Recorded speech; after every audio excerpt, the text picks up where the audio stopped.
সত্যি কথা বলতে কি আমি এটা বলতে চাইছিলাম না, আমি বলতে ইচ্ছে হচ্ছে চিকচিক কাকা, চিকচিক কাকা। আরে কাকা তুমি চিকচিক করো কেন? শুধু কাকা না, বৌদিও এরকম আছে আর ঠাকুমার এরকম আছে, চিকচিক করে। আরে সামনে বিশাল ভিড়, সেখান থেকে তোমাকে ওভারটেক করবে, কারণ ক্ষমতা আছে। তারপর তুমি আরে কি চিকচিক করছো? চিকচিক কেন করছো গরমের মধ্যে? চিকচিক কেন করছো? ভিড়ের মাঝখানে তুমি কি করে তুমি ডান দিক বাদিক দিয়ে যাবে আর তোমাকে কেন ওভারটেক করবে? ওভারটেক করতে গেলে তুমি এরকম কেন করছো? কেন করছো?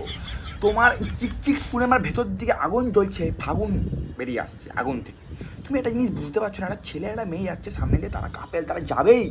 তুমি ওদেরকে এরকম বাস কাটিয়ে এরকম করে যেতে গেলে তোমাকে তো চারটে কথা শুনতে হবে, কারণ তোমার ডান দিক দিয়ে যাচ্ছে হচ্ছে টোটো, অটো, সাইকেল, অ্যাক্সিডেন্ট তো হবেই।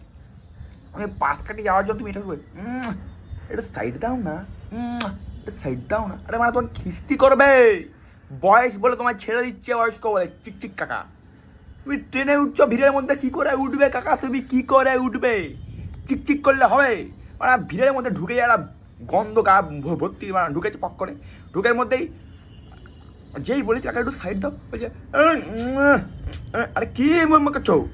কি মোমো করছো? হ্যাঁ, আরে আমরাও তো যাবো ট্রেনে, তুমি একা আমার গায়ে গন্ধ নিয়ে কি ঢুকেছো? গায়ে এমনিতে গন্ধ, স্নান করো না, গায়ে দিয়ে ভোটকা পচা গন্ধ বেরোয়, তারপর তো তুমি এরকম ভুলভাল বকছো। আর একটা জায়গায় কি বৌদিরা, এ আবার আলাদাই, ব্যাপার হচ্ছে এটা যে বৌদি মানে হচ্ছে দাদার বউ, সেটা ভেবে চলো। ও মা, এতটা ডিস্টেন্স রাখার পরেও আরে কি বলছে একটু ডিস্টেন্স মেনটেন করো। আরে মানে একটু ডিস্টেন্স মেনটেন করবো কী করে? জায়গাটা যদি এইটুখানি হয়, তোমার গতর যদি এইটুখানি হয়, মানে জায়গা যতটা তোমার গতরটা ততটা, তাহলে কী করে? আরে বাসের ট্রেনের মধ্যে লেডিসদেরকে আলাদা করে দেওয়া, ও জেন্টসের মধ্যে এসে বসবে আর করবে? হবে? হবে না তো, না তো। তো এটাই হচ্ছে কথা। তোমরা কি বুঝতে পারছো না? যদি বুঝতে না পারো, আমি করানি, আমাকে যারা পছন্দ করো তারা এটা শেয়ার করো, আমি জানি না।